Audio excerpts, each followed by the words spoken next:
Hello, ladies and gentlemen. This is Eddie Marcus, one more time, spokesman and advocate of basic human rights for all people.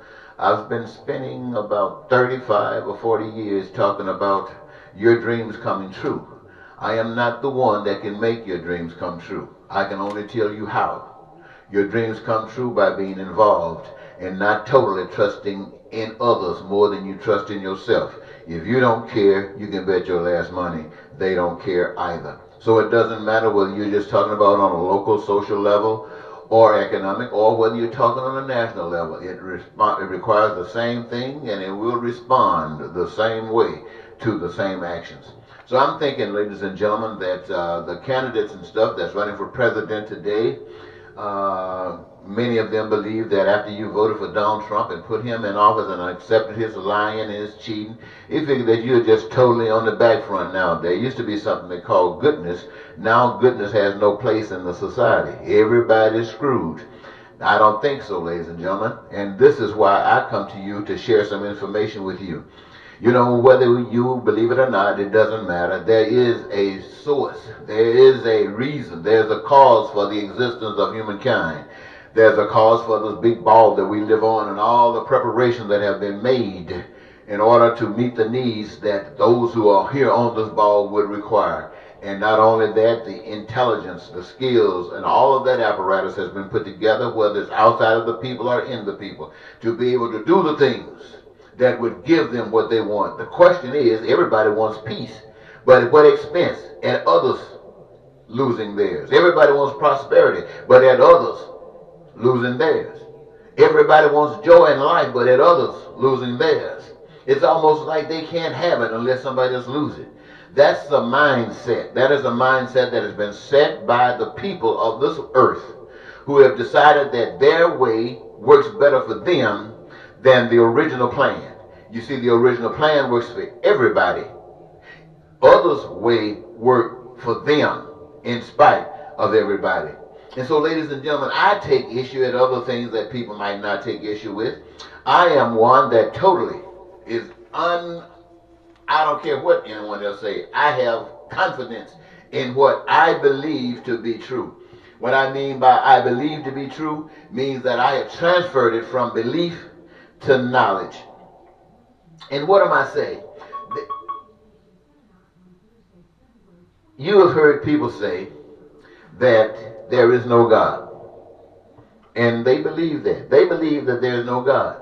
Now, I've heard, and you have too, no doubt, people say they pray to God, and God won't answer their prayers. God won't answer their prayers. And so they're pissed. Why could God allow sickness to exist? How could God allow these terrible things to exist and don't fix it?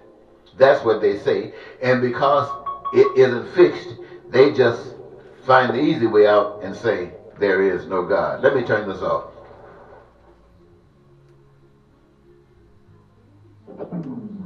So they say that there is no God. And yet they will turn right around and say that there's a devil. There's an evil one.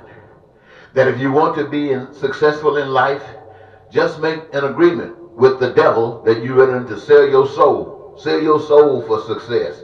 Sell your soul for being a successful athlete. Sell your soul for being a successful entertainer. Sell your soul for being a successful anything.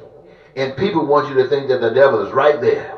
Sign on the dotted line with blood, and your success is imminent right now. But God doesn't. Doesn't that cause some confusion? It sounds to me like evil is always ready. All you gotta do is just do evil stuff, and evil stuff come from it.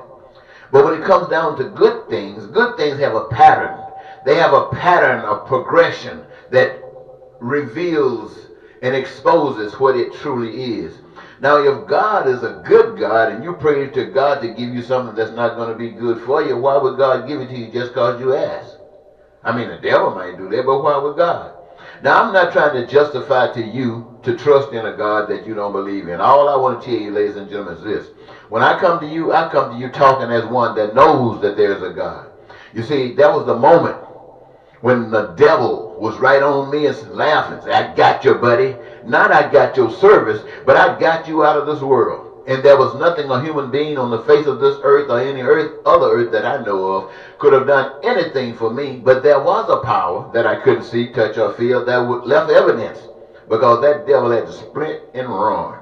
And you know what? I was left saved with a body, with a mind, with a reality that I'm encouraged, that I'm empowered to stand before you today and tell you that you got to change your way for the mind that you want to experience. They say God is good. They say the devil is evil. They say there is no God, but there is a devil. Let me ask you, ladies and gentlemen, because there was a Henry there, out of that came a Ford, a car. Because there was a Wright brother, or Wright brothers, we as humans are able to fly. And simply, my friend, because there was telegraph and an Alexander, should I say, Bell, we have those instruments. Because, my friends, because there was a Steve Jobs, we have Apple telephones. We have that technology. Because there was a Bill Gates, we got computers. Because there were farmers, we got food.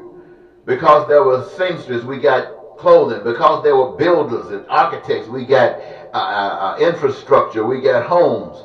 Because there were educators, we have the process of education made available. Because there were medical science, we had doctors or people who have that desire, we have health care. All of these things we have. And why do we have them? Because these are the things that people have need for, want, or desire, and people are the instruments whereby these things are made available to each other. Made available to each other, ladies and gentlemen. This is what I know will work. It will work for Republicans and it will work for Democrats. Why would I run for an office because I'm on one side of the fence and these people want this and the people on the other side of the fence don't want it? Am I saying if you put me in, then I'm going to give it to you and deny the rest? No, that's not what I'm saying. You are a damn lie if you think that's what God would do to you. God says good things bring about good things, and evil things bring about evil things. This is why you got Donald Trump. You didn't know you had as many people in this country filled with hate. You didn't know it until Donald Trump ran. Then you found out that half of the nation was filled with hate and racism and bigotry. You found that out. It was with us all the time. And that's why we haven't gotten any place, because it has not been purged out. In order to be purged out, we got to stop being enemies. We got to stop being friends. We got to be more than friends. We got to be brothers and sisters, and we protectors of one another. This is why, if I were to run for president, this is what I would advocate. I would advocate doing all of these things that are essential for every individual to have their survival protected. I would guarantee my life that I would do everything I possibly could to see it through. Now I realize I couldn't see it through. I do everything I possibly can. In order to see it through, it's going to come from you. You, the people, have to make the decision that you want everybody to be educated. Not just, you don't have to go beyond what you want. But if you want to go to get your PhD and whatever other, there are no limitations, especially not money. And this, my friends, if this is what you want, because you know this allows you to be the best you can be, this allows your nation to be the best that it can be, then why would you take it and cut off of it? Cut your feet off and you just running with a nub, crawling on a nub when you can have feet. I don't understand it and don't want to understand it. All I want to tell you, ladies and gentlemen, is this. I just want you to know that if you considered me, I wouldn't be switched across this country trying to raise money from those who support me and those who don't get support. No, I wouldn't do that. I would stand up like I'm doing today for basic principles. Principles that are sincere. Principles that are honest. Principles that are fair and work for everybody. And everybody who hears of it, I would expect them to embrace it if it's real to them. Embrace it and do like I'm doing. Get on your social media. Make every source you can. Tell the people that God is coming. God is going to deliver you from your pain and suffering. God is going to deliver you from this hell that you're living in. And you're so excited about it, you're going to be working in it. You're going to give God a hand. You're going to give God some feet. You're going to give God some mouth and some eyes, some get about. And I wouldn't raise one darn penny. I would want the word to spread because it's true. I would want the word to spread because everybody wanted it. And I would want them to do whatever they have to do to make sure that they are not denied this time. If you want to start a campaign out there doing some stuff to ensure what you want done out of this campaign, that's you. I'm not raising any money. I want you to want this. And I'm not even trying to get on a ballot. I expect if you want this, what I'm talking about, you'll be so excited, you go to those polls whenever they're open, and you write my name in. We don't want anybody else. I know I might have a ballot full of names. I don't want anybody but what this young man is talking about. This young man is talking about. That's all I want. And I'm going to write his name down. And if that's what you afford, then God will bless you. God will bless you, and I will become president. And I will stand for those things that I've articulated to you about here today. We would reach out and call out those people who are familiar with the systems and how policy must change in order to bring stuff forward. And we would make sure that these things come forward because you said it's so. Because you said you would not have it another way. You said you would sit at the table and eat food and have a good meal, and you didn't want to think that there was anybody else in this country who was sitting down eating molasses and some sopping bread. You would say that you didn't want anyone walking around here ragged, snotty nose, living on street corners and under pasteboard boxes in the wintertime. Because you said you wanted everybody to have home. Because you said you wanted people to have education if they need it based upon what they've been given to do in this world. Because you said you wanted everybody to have health care, whoever got sick and wanted to get rid of it or wanted to avoid a disease. You said it. You said it, and you committed of yourself to make sure that it was true.